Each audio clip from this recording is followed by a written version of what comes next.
Hi, everybody. Ted Mabrey. I lead Palantir's global commercial business, and I have the distinct privilege to give you a whirlwind tour through examples of AIP in action. And I think this will probably be the easiest talk I've ever had to give because the progress is awesome. It is super exciting. It has been really exhilarating to work with you all over the last several months. And I want to start by giving sort of a nod of thanks to the creativity that you all have brought to this process. You've really approached the problems with sort of the structural optimism of a civil engineer. I can build a software skyscraper, but I can do that with the rigor of the foundations have to really work. And some of you have already pushed to prod. You're already generating those unique context-driven feedback loops to get smarter and smarter over time. Some of you are just taking those first steps beyond chat, as Shyam alluded to. But all of you have broken ground. And we're really thankful for that and really appreciate the trust that you've put in us to go on this journey together. So with that, let's get into it. Obviously, a lot of our journey in applying AI in high-stakes contexts has come from our experience in defense. This weekend, General Milley took CBS News through a tour of how they are supporting operations in Ukraine. You might see some familiar software in the background there. And as I was watching it, there are a couple of things that I took away from it that I thought were important that were just resonant across all of the commercial use cases that we've learned from those defense partners. The first is that they have always had extreme demands between the synthesis of what is happening in the real physical world and what's represented with the digital tools that they use to interact with that world. And critically, at the front lines, that means understanding exactly what's happening now. But not only what's happening from a passive static map, but how can I synthesize what is most relevant? What can I alert on? What are the major movements? How can I do that in a way that allows me to collaborate across multidisciplinary functions that are managing that theater? And then also, just as importantly, working backwards from those operators. These operators need things to understand the pulsing live view of what is happening on the battlefield today. And things like semantic search back in the rear, they might be a nice efficiency, probably valuable to understand things, but if you really want to apply them, you have to get to the front lines, as you all have. So getting into the commercial use cases, there are so many things that share that same foundation. And a lot of you all have started with just how can I push the efficient frontier of what the software can provide me to understand the operating theater that I operate in. At HCA Healthcare, as you'll see shortly, that's around how can I enable a caregiver to coordinate complex care routines across multiple providers, across thousands of patients, and invert the relationship between software as a place to do data entry versus something that is giving me operating leverage to provide better care. For American Tire distributors, the operating theater is a supply chain. How can I understand what is happening across the supply chain? What are the most relevant and important deviations? How do I allocate scarce resources to have the most optimal and efficient interventions? For the New York Stock Exchange, that theater is the markets. How can I help an issuer understand across their structured data, unstructured data, build cohorts and understand exactly what is happening to a security on a given day? This one's probably a bad one for us to have chosen to dog food, because if anybody can tell us what's happening to PLTR on any given day, that's a tall task for an LLM. At United Airlines, that's in the context of a network operations center across all of the entirety of the complexity of what's happening with my aircraft, what's happening with crews, ground delay programs, flights, weathers, swaps, et cetera. And for us at Palantir, that's the entirety of our Apollo deployed fleet across all of the heterogeneous environments that we deploy our software in, and using AIP to provide our own operating leverage to get more efficient. But of course, you guys don't just understand the world. It isn't just a can I get data to my fingertips. I need to wield the world. I impact it. I make the world happen.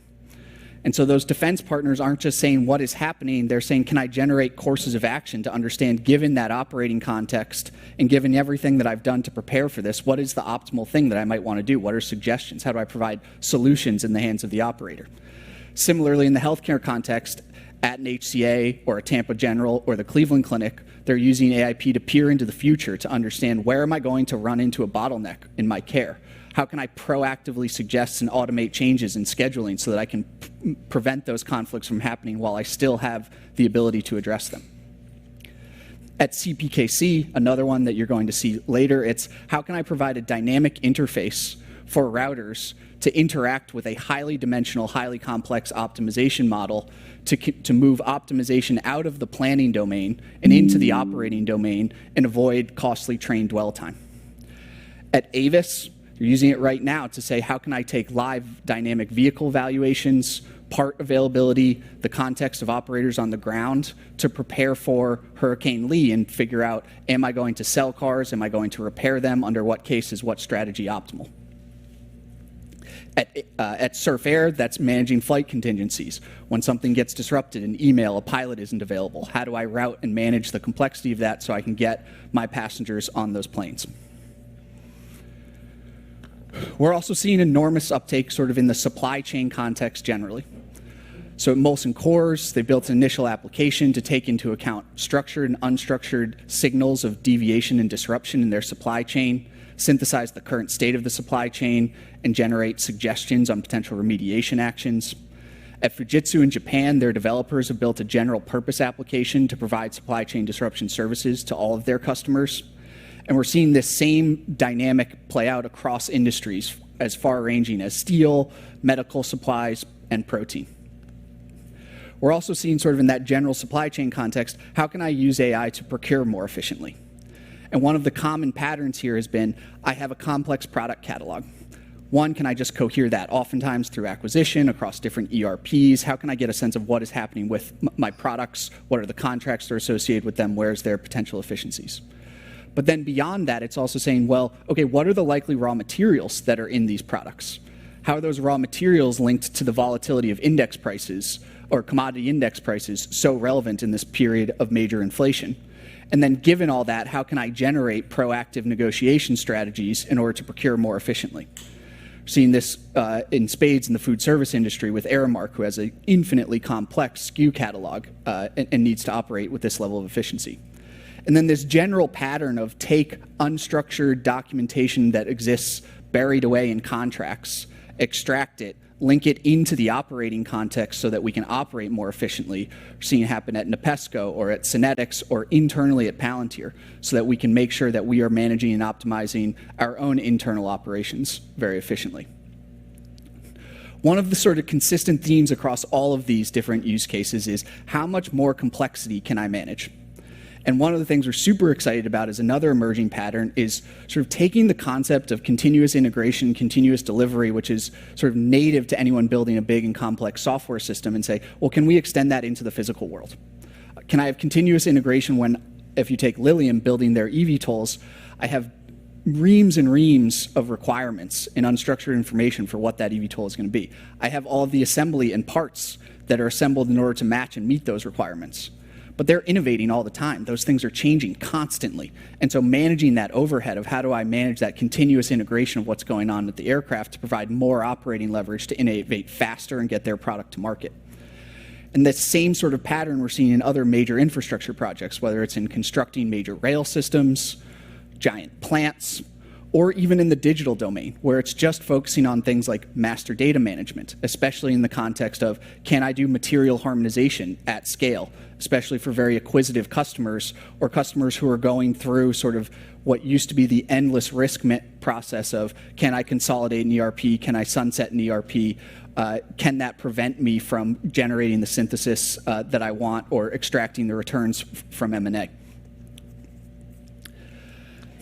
Other of you have focused on instead, how can I generate more revenue with this technology? If it's going to really matter, prove it, and the easiest way to prove it is generate dollars for the bottom line.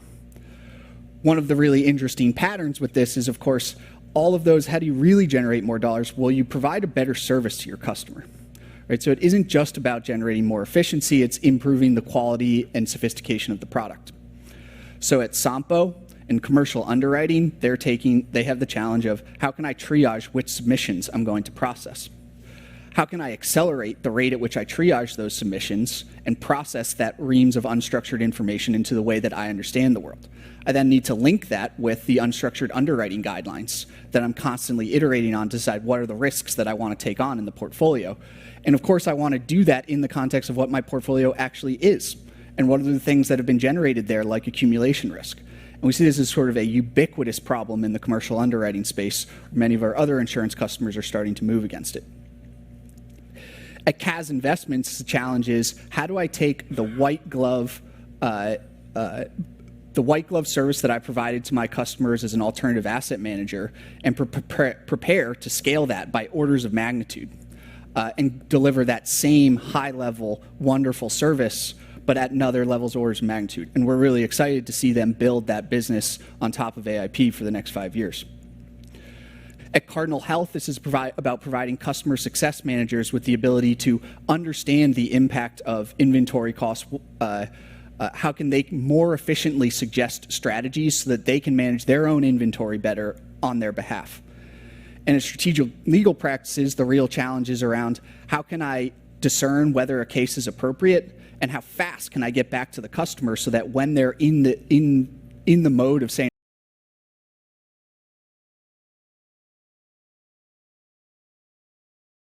and I want to process this, that they're able to be there and help them and bind that case.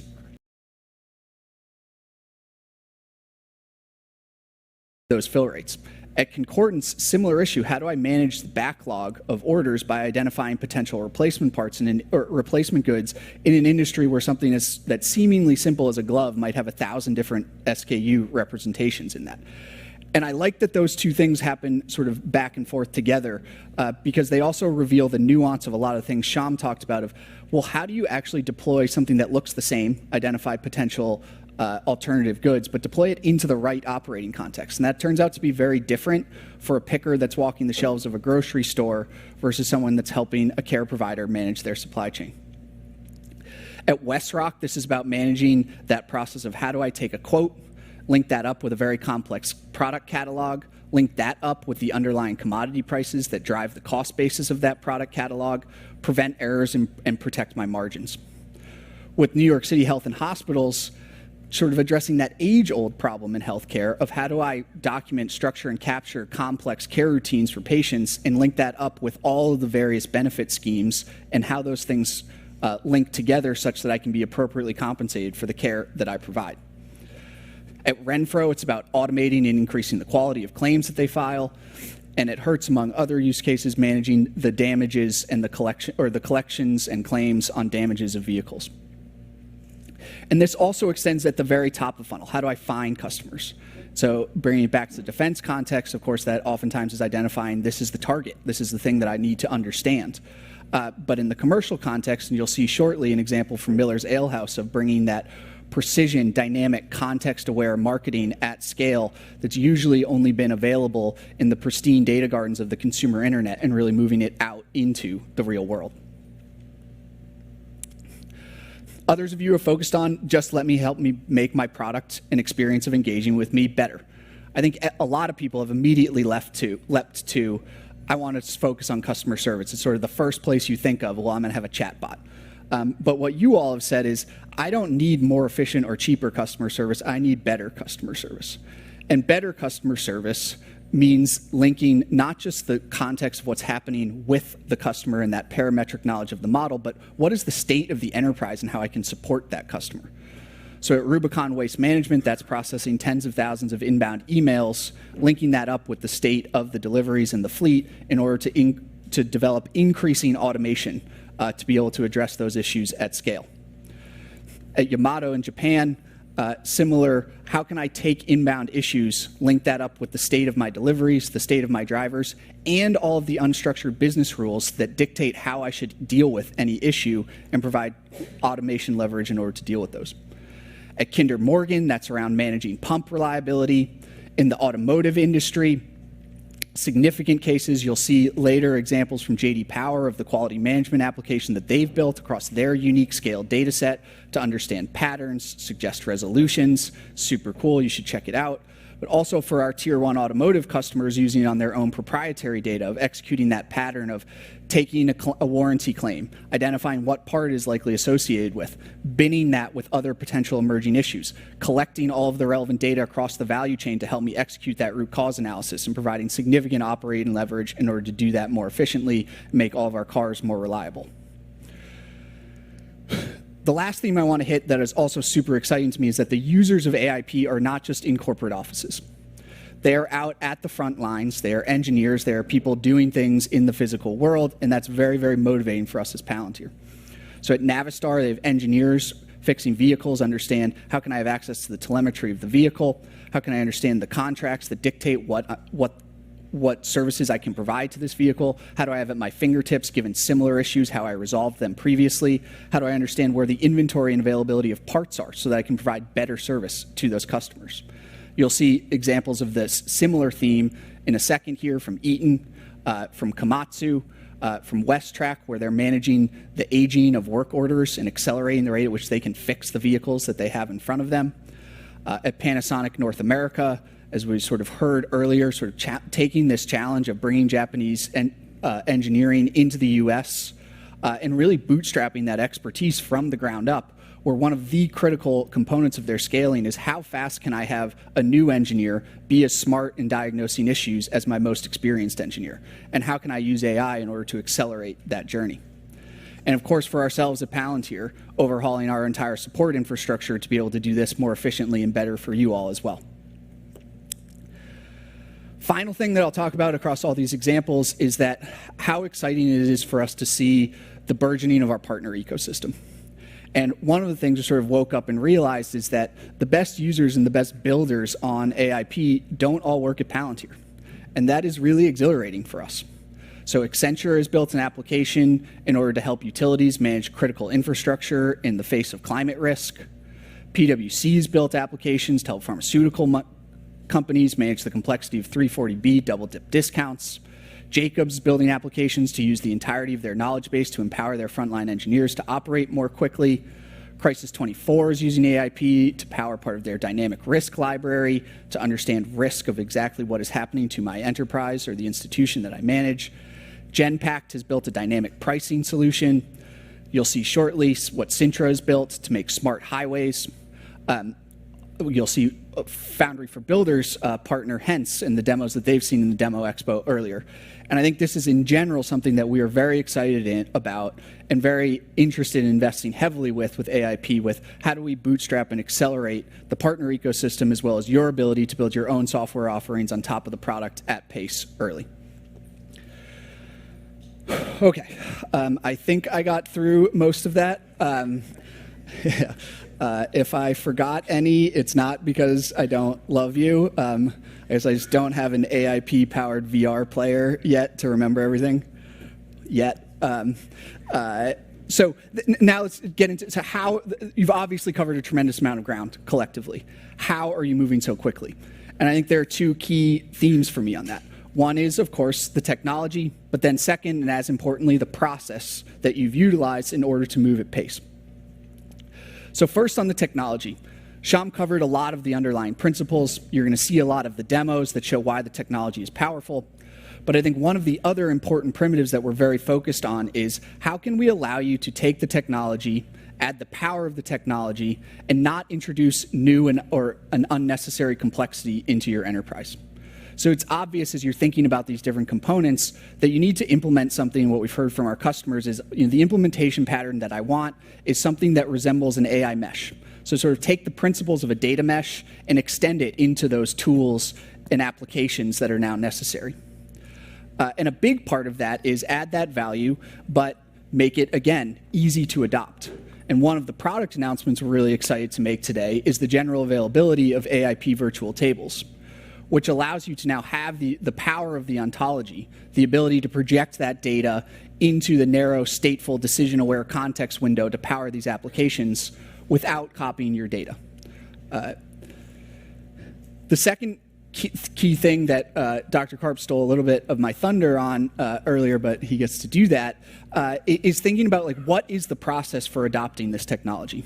And so first, a few of the different things that we've learned and really important things. The first one is the value of keyboard time.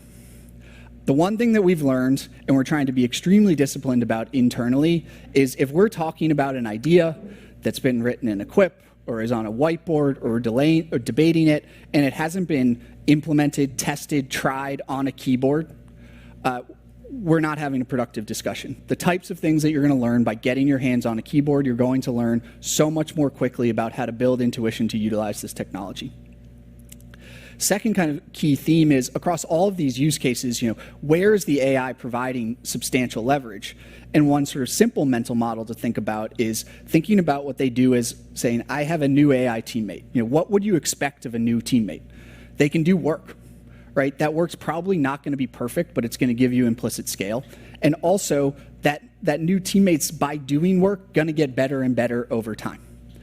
And so starting by figuring out how do I push to production, how do I throw that new AI teammate into the deep end with the guardrails and training and support that you would of any new teammate that you're counting on, in order to get them smart, extract the value, and start to get smarter over time.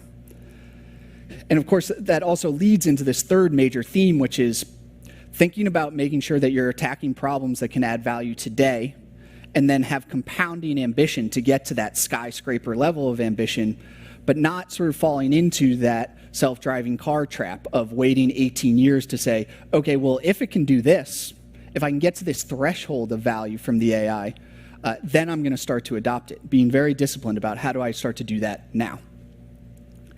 And so what all of these learnings have sort of led us to realize is that AIP requires a fundamentally different go-to-market.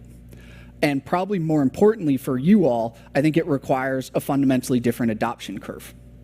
The value of getting started is so important, and you will move so much more quickly if we can reduce the friction to allow you to get started. And so our primary means of going to market with AIP will be through these boot camps. They will be efficient, they will be respectful of your time, critically, and then in these boot camps, what you can expect to do is to get your hands on the keyboard, iterating, getting that keyboard time, building your intuition about how to apply AI in your operating context, and critically accelerating past that idea of chat. It's like we'll say this over and over again, but we will help you get past chat very quickly.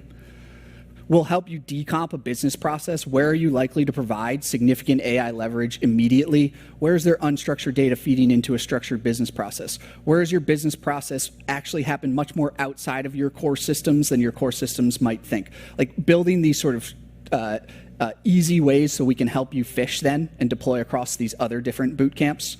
And we're seeing this sort of with great effect where people that have gone through the boot camps are then coming back with 4 or 5 use cases 2 weeks later because they've learned how to fish in doing that. And then also have a real live initial implementation of a use case and a plan to figure out how to take that MVP and get it into production. And so we're looking forward to anybody who wants to do that. For all of you that are here, we have the accelerated turbocharged bootcamp. Can we get you through it in an hour this afternoon? I'm optimistic, but we'll see how far we can get. And for everybody else, really looking forward to seeing you at a bootcamp in the future. So with that, thank you, everybody. Now on to showing the real work with our customers. Thanks.